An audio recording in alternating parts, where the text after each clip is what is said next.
friends, my name is Aarti. This is part 17 AD rotator control in ASP.NET. इसके पिछले video का link आपको description box में मिल जाएगा. AD rotator.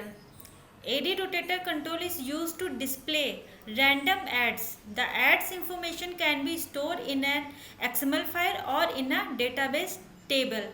AD rotator control का use हम तब करते हैं जब आपको अपने वेब पेज पे एड्स को डिस्प्ले करना होता है.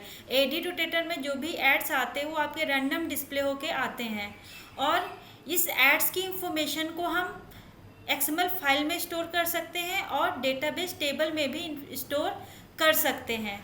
इन this video we will discuss about using an XML file. इस वीडियो में हम जो भी एड्स के डेटा को स्टोर करेंगे वो एक्सएमएल फाइल में स्टोर करेंगे. एक्सएमएल फाइल के कुछ एट्रीब्यूट्स होते हैं. फर्स्ट होता है image URL. The URL of an image to display, मतलब ऐड जो भी आपका ऐड आ रहा है उसमें आपकी कौन सी इमेज डिस्प्ले होके आएगी उस ऐड में. तो उसके लिए वो हम इमेज कहाँ पे बताएंगे, वो हम इमेज यूआरएल में डिफाइन करेंगे कि ये इमेज आपकी डिस्प्ले होके आएगी. नेक्स्ट है आपका navigate URL. The URL to navigate to when the ads is click. Navigate URL का काम ये होता है जो भी आपकी इमेज डिस्प्ले होके आ रही, मतलब जो भी आपका ऐड डिस्प्ले होके आ रहा है उस इमेज पे आप क्लिक करने पे कौन से पेज पे नेविगेट होंगे. मतलब आप उस इमेज पे क्लिक करने पे आपका ऐड ओपन होके आ जाना चाहिए. जिस चीज़ का भी ऐड चल रहा है, सपोज गूगल का चल रहा है तो जैसे ही हमने उस पर क्लिक किया तो आपके सामने क्या हो जाना चाहिए, गूगल का पेज ओपन होके आ जाना चाहिए. तो वो हम कहाँ पे देंगे, नेविगेट यूआरएल में देंगे. नेक्स्ट है alternate text. The text to use if the image is missing. Alternate text का यूज आपका होता है अगर आपकी इमेज डिस्प्ले ना हो रही हो तो उसकी जगह पे आपका क्या डिस्प्ले होके आता है, अल्टरनेट टेक्स्ट. जो भी हम वहाँ पे टेक्स्ट देंगे वो आपका टेक्स्ट डिस्प्ले होके आएगा अगर आपकी इमेज डिस्प्ले नहीं हो रही है. Keyword used by the ad rotator control to filter ad. Keyword का यूज़ आपका होता है कि आप जो भी ऐड दे रहे हैं तो उसका एक आप कोई पर्टिकुलर कीवर्ड देना चाहते हैं, कोई आप नाम देना चाहते हैं तो क्या यूज़ करेंगे, कीवर्ड. नेक्स्ट है impression. A numeric value that indicate the likelihood of how often the ad is displayed. Impression एक न्यूमेरिक वैल्यू होती है कि आपका ऐड कितनी देर के लिए डिस्प्ले होके आएगा. अब हम इसको देख लेते हैं विजुअल स्टूडियो में. ओपन कर लेते हैं विजुअल स्टूडियो.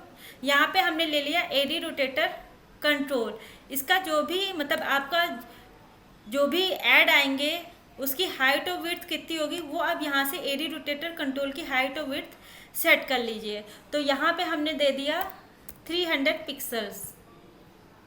ये आपके आ गए. उसके बाद इसमें जो भी ऐड डिस्प्ले होके आएंगे वो आपके कहाँ स्टोर होंगे, एक्सएमएल फाइल में. तो यहाँ पे हम ऐड करा लेते हैं एक्सएमएल फाइल. क्लिक करिए, ऐड पे जाइए, ऐड न्यू आइटम पे जाइए. उसके बाद यहाँ पे आप क्या चूज़ करेंगे, एक्सएमएल फाइल. तो यहाँ से हमने क्या चूज़ कर लिया, एक्सएमएल फाइल. ये आपकी आ रही है और ऐड कर लिया. ऐड करने पर एक्सएमएल फाइल पे राइट क्लिक करिए पेज पे और प्रॉपर्टीज़ पे जाइए. प्रॉपर्टीज़ पे जाके यहाँ पे एक ऑप्शन आपका आता है स्कीमास, मतलब ये एक्सएमएल फाइल आप किस पर्पज़ के लिए यूज़ कर रहे हैं. तो हम किस पर्पज़ के लिए यूज़ कर रहे हैं, हम एडी रोटेटर के लिए इस फाइल को यूज़ कर रहे हैं. तो यहाँ पे हम सेलेक्ट कर लेते हैं क्या, कौन सा, एडी रोटेटर. तो यहाँ पे हम ले लेते हैं, ये आपका क्या आ रहा है, ad rotator advertisement file. Advertisement file के लिए हम इसको यूज़ कर रहे हैं तो इसको हम सेलेक्ट कर लेते हैं. ये हमने स्कीमा को सेलेक्ट करके ओके कर लिया. तो ये आपका क्या होगा, यहाँ पे स्कीमा ऐड होके आ गया. अब हम यहाँ पे जाएंगे, ये आपका आ रहा है एडवर्टाइजमेंट टैग्स. ये सारे ऐड आपके इसी में रहेंगे. फर्स्ट में हमने ले लिया, फर्स्ट हम एडी टैग, मतलब फर्स्ट एडवर्टाइजमेंट हम आपके सामने बनाने जा रहे हैं. तो फर्स्ट कीवर्ड आपका क्या होता है, ये देखिए आपके सारे वो एट्रीब्यूट्स आ रहे हैं, alternate text, height, image URL, impression, keyword, navigate URL, width, जो अभी हमने वहाँ पे डिस्कस किया था. तो अभी हम ये ले लेते हैं. सबसे पहले हमने टैग लिया कीवर्ड. कीवर्ड में हमने दे दिया इस जो भी इस ये ऐड आ रहा है उसका नाम, तो उसका नाम आपका क्या दे दिया हमने, गूगल। नेक्स्ट हमने दे दिया इमेज यूआरएल, कि आपका ऐड में कौन सी इमेज डिस्प्ले होके आएगी, तो उसके लिए हमने क्या दे दिया, img google.png। नेक्स्ट है आपका क्या, नेविगेट यूआरएल, मतलब इस जो भी इमेज आ रही है उस पर क्लिक करने पे आपका क्या कौन सा पेज ओपन होना चाहिए, तो उसके लिए हमने दे दिया https www.google.com।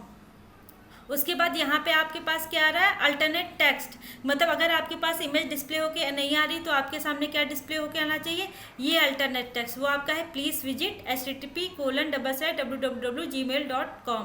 और इम्प्रेशन में हमने दे दिया 10। तो यहाँ पे हम बना लेते हैं 3 एडवर्टाइजमेंट के लिए। हमने यहाँ पे देखिए पहले से ही एक इमेज नाम का फोल्डर बनाया हुआ है, उसमें हमने 3 इमेज को कॉपी करके पेस्ट कर लिया है। यहाँ पे ये हमारे पास 3 इमेज इस फोल्डर में img फोल्डर के अंदर हैं। तो जो भी आप इमेज यहाँ पे यूज़ कर रहे हो वो आपकी इमेज आपके प्रोजेक्ट में वेबसाइट में होनी चाहिए। तो हम यहाँ पे ये तो आपका एक ऐड हो गया जो आपका डिस्प्ले होके आएगा।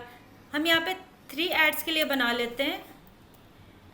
तो ये हमने यही कोड कॉपी पेस्ट किया और यहाँ पे हम क्या कर लेंगे, वैल्यू चेंज कर लेंगे। तो गूगल की जगह हमने कर लिया यहाँ पे fb, और आपकी इमेज कौन सी है, fb.png। तो यहाँ पे हमने नाम चेंज कर लिया और आपकी क्या कौन सी साइड ओपन होके आनी चाहिए, fb। और यहाँ पे हमने ले लिया www। अगर आपका इमेज शो नहीं हो रही तो क्या लिख के आना चाहिए, प्लीज़ विजिट http://www.fb.com।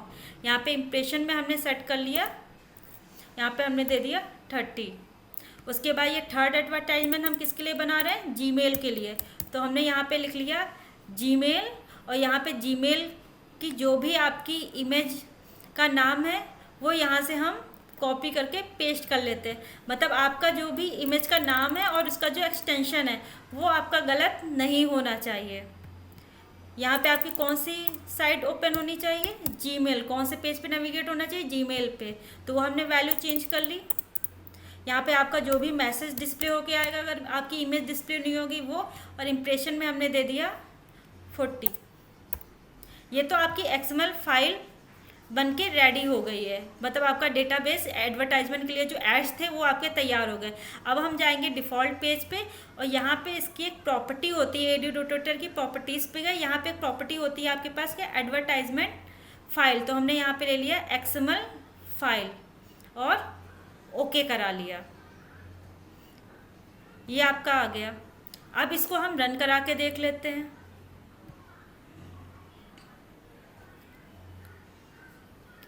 ये आपका रन हो रहा है।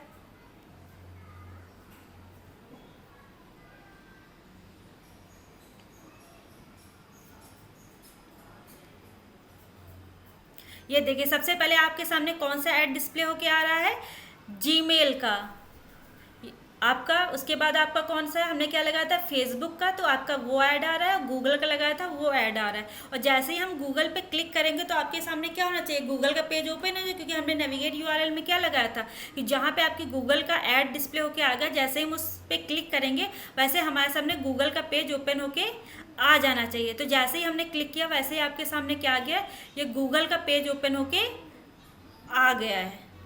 ये देखिए आपके 1 बाय 1 सारे ऐड आपके ओपन होके आ रहे हैं। यही 3 ऐड हमने क्या किया था, यहाँ पे अपनी XML फाइल में 3 ऐड्स को हमने डाला था यहाँ पे। अगर हम जीमेल पे क्लिक करेंगे तो आपका जीमेल का साइड आपकी नेविगेट होगी जाके। अगर हम फेसबुक पे क्लिक करेंगे तो आपके पास कौन सा पेज ओपन होके आना चाहिए, फेसबुक वाला।